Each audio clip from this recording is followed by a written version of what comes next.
सोलापूर जिल्ह्यातील सेतू केंद्रांचा सर्व्हर सतत डाऊन.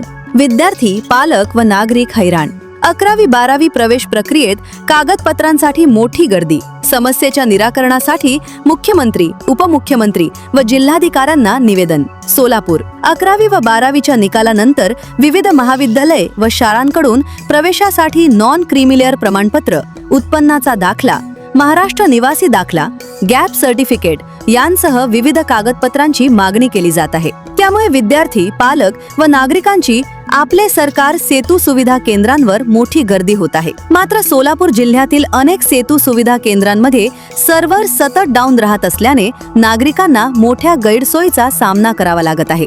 सर्व्हरच्या समस्येमुळे अनेक नागरिकांना वारंवार सेतू केंद्रांवर फेऱ्या माराव्या लागत असून त्यांचा वेळ व आर्थिक खर्च वाढत आहे. याच परिस्थितीचा काही एजंटांकडून गैरफायदा घेतला जात असल्याची ही चर्चा नागरिकांमध्ये आहे. अतिरिक्त पैसे घेऊन काहींची कामे करून दिली जात असल्याचा आरोप नागरिकांकडून करण्यात येत आहे. या संदर्भात सूर्योदय न्यूजचे मुख्य संपादक बापू सूर्यभान करंडे यांनी प्रत्यक्ष सेतू सुविधा केंद्राला भेट देऊन पाहणी केली. यावेळी तेथील नागरिकांशी संवाद साधला असता आठवड्यातून केवळ 1-2 दिवसच सर्व्हर सुरळीत सुरू राहत असल्याची माहिती नागरिकांनी दिली. उर्वरित काळात सर्व्हर डाऊन असल्याचे कारण देत पालक, विद्यार्थी व नागरिकांना माघारी पाठवले जात असल्याची तक्रार करण्यात आली. या गंभीर समस्येकडे शासनाचे लक्ष वेधण्यासाठी सूर्योदय न्यूज तर्फे महाराष्ट्राचे मुख्यमंत्री, उपमुख्यमंत्री तसेच सोलापूर जिल्हाधिकारी यांना निवेदन सादर करण्यात आले आहे. सेतू केंद्रांमधील सर्व्हरची समस्या